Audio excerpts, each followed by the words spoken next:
Bonjour les amis, c'est l'histoire d'un homme.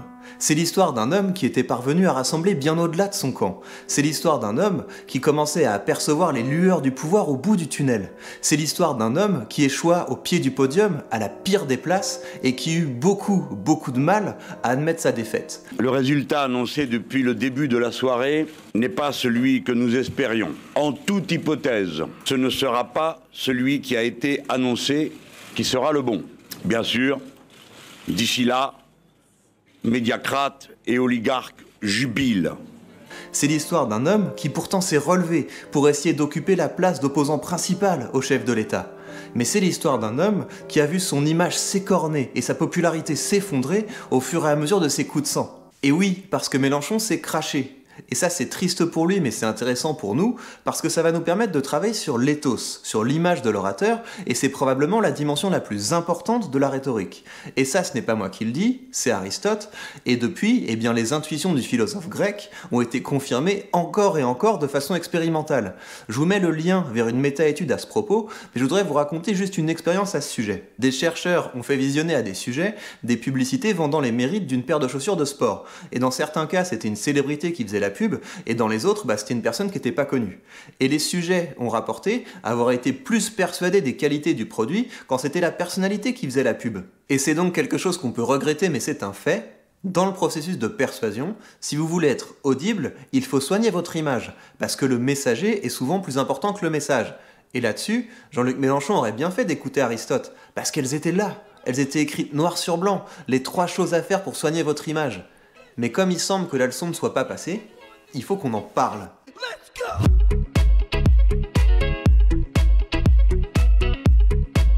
Bien évidemment, il est fondamental de travailler votre capacité à exprimer des opinions qui sont fondées sur des données vérifiables et sur des arguments valides.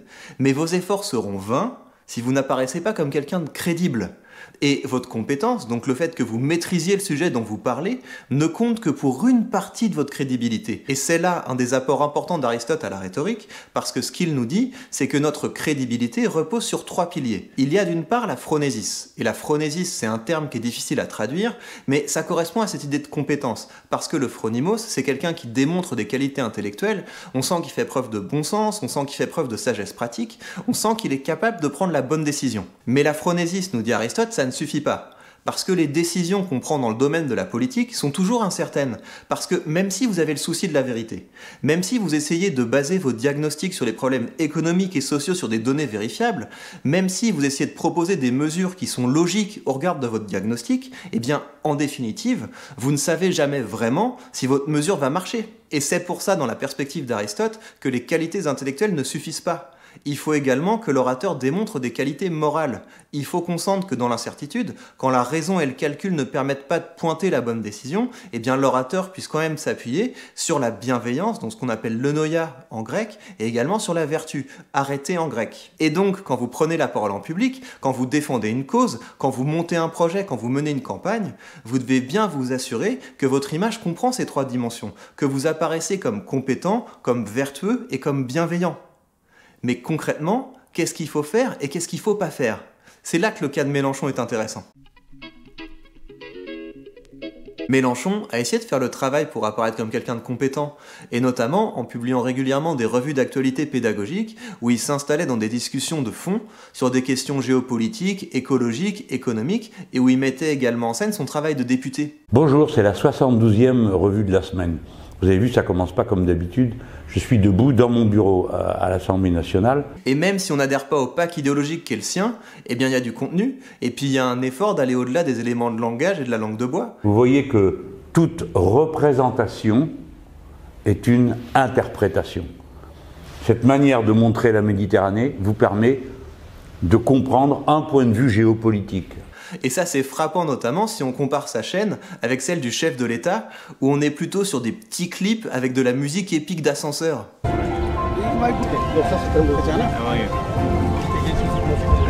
Et tu sens que les conseillers en communication du président, c'est des têtes de linotte. Your generation has not just a huge responsibility, but you have a huge opportunity, which is to transform, not to replicate a lot of past mistakes. Parce qu'ils n'ont pas encore compris que ce qui marche aujourd'hui, c'est de faire du contenu intéressant. Parce que comment est-ce que tu veux que les gens pensent que le président est quelqu'un d'intéressant et d'intelligent si tu le vends à l'ancienne comme un paquet de lessive ? Just do it. Quoi qu'il en soit, c'est pas vraiment du côté de la phronésis, donc des compétences, des qualités intellectuelles affichées par l'orateur, qu'il faut chercher les causes du crash de Mélenchon. Oui, et quand je vous dis que Mélenchon s'est crashé, c'est pas une impression de ma part. Je fais suite à une enquête d'une 20aine de pages qui a été publiée et qui s'intitule « Mélenchon s'effondre dans l'opinion ». Et je vous mets le lien dans la description. Et c'est un document plutôt intéressant parce que, au-delà des enquêtes d'opinion classiques, ils ont également essayé de jauger la cote de popularité de Mélenchon sur les réseaux sociaux, et ce notamment en analysant les émoticônes qui étaient associés au message à son sujet.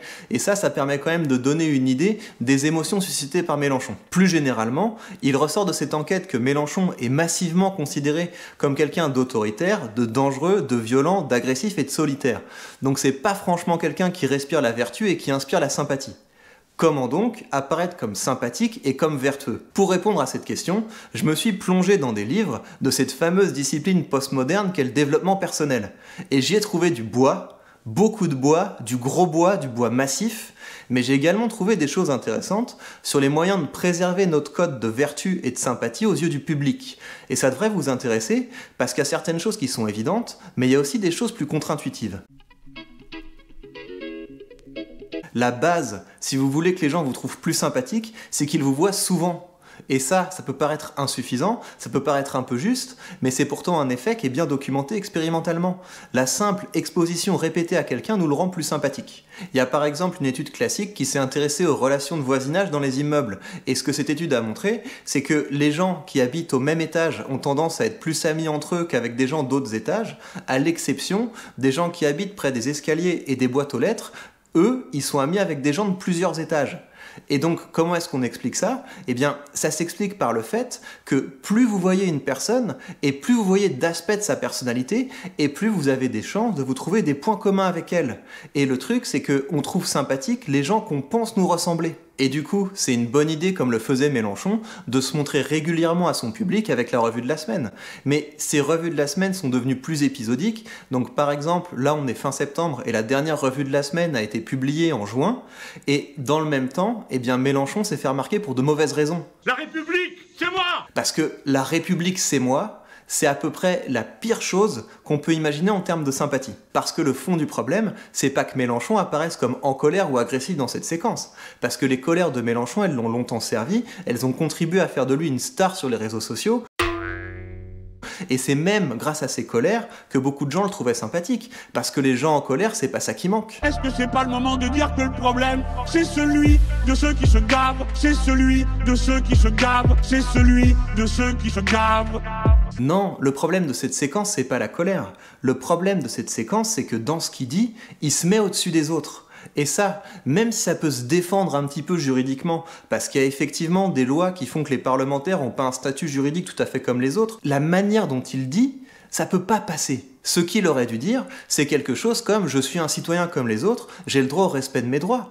Et surtout pas « je suis pas un citoyen comme les autres ». Parce que axer une défense en mettant en avant notre caractère exceptionnel ou même juste différent, eh ben ça tient pas une seule seconde. Et c'est évidemment la brèche dans laquelle s'est engouffré Dupond-Moretti, qui défendait les intérêts des policiers dans le procès qui a suivi l'affaire de la perquisition. On demandait qu'ils se retournent vers les policiers, qui leur disent « Voilà, on a déconné, excusez-moi ». Non, il peut pas le faire, ça. Parce que c'est le Lula français. Il arrive les bras levés.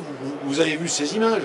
En somme, si vous voulez qu'on vous trouve sympathique, montrez-vous souvent, publiez régulièrement, et jamais, au grand jamais, ne donnez l'impression que vous vous considérez comme supérieur ou même juste différent des autres. Parce que le « pour qui il se prend », eh bien c'est un coup fatal pour l'image. Alors, la vertu, c'est un concept qui est un peu désuet à notre époque, parce que le monde moderne dissout les vraies valeurs. Et c'est là qu'il y a quelque chose de contre-intuitif à saisir. La meilleure chose à faire pour que les gens vous considèrent comme vertueux, eh bien c'est de ne pas hésiter à partager certains aspects de votre vie privée. Pourquoi ? Eh bien parce que moins les gens en savent sur vous, et plus ils spéculent. Par exemple, si je vous dis « Paul aime jouer au golf au country club de Deauville », eh ben, vous allez commencer à l'imaginer avec son petit pull noué autour du cou et sa carte d'électeur d'En Marche ou des Républicains dans la poche. Par contre, si j'ajoute que Paul a grandi dans un HLM à Argenteuil, eh ben, les stéréotypes collent moins bien. Du coup, et je vous mets le lien vers une étude qui l'a démontré, le meilleur moyen de protéger votre vertu des stéréotypes négatifs, eh bien, c'est de partager des choses sur vous dans différentes directions, de sorte que votre image soit tellement complexe que ce soit difficile de la réduire à des stéréotypes négatifs. Et le problème de Mélenchon, c'est qu'il est très discret au sujet de sa vie privée. Et du coup, les gens pensent qu'il y a des secrets, qu'il a des choses à cacher. Par exemple, est-ce que vous savez si Mélenchon a des enfants? Il y a peu de gens qui connaissent la réponse. Et si ça vous intéresse, il a une fille. Mais quand on parle de sa vie privée à Mélenchon, il aime pas, ça l'énerve. Et on l'a vu notamment quand il était soupçonné d'avoir une relation avec sa chargée de communication. Monsieur Mélenchon, Monsieur Mélenchon, s'il vous plaît. Quelle est la nature de votre relation avec Cécile Chikirou? Excellente, monsieur. Mais encore? Excellente, je vais vous dire. Vous avez quel genre de question? Quel est le sens de votre question? N'ayez pas peur, mon bonhomme. Non, j'ai pas peur. Eh bien voilà. Oui, vous posez une question. Quel est mon statut? Qu'est-ce qui est écrit? Vous êtes célibataire.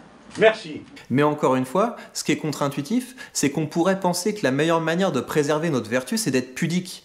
Mais en fait, ça marche pas comme ça. Parce que de toute façon, les gens vont se raconter des histoires à votre sujet. Et le plus souvent, ce sera pas des histoires à votre avantage.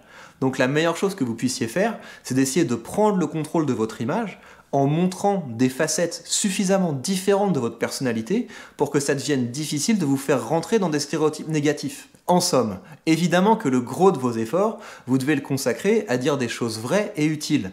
Mais si vous voulez que votre message passe, vous ne pouvez pas faire l'économie d'une réflexion stratégique sur votre image. Et dans cette vidéo, on a vu les 3 principes, on a vu les 3 dimensions qu'il faut essayer d'atteindre dans chacun de vos messages. Vous devez essayer d'apparaître comme compétent, comme vertueux et comme bienveillant. Et bien souvent, soigner son image, c'est essayer de s'immuniser contre les pour qui il se prend et contre les qu'est-ce que ça cache. Je vous laisse avec une vidéo sur un homme qui a clairement une stratégie suicidaire en termes d'image. À tout de suite. Let's go!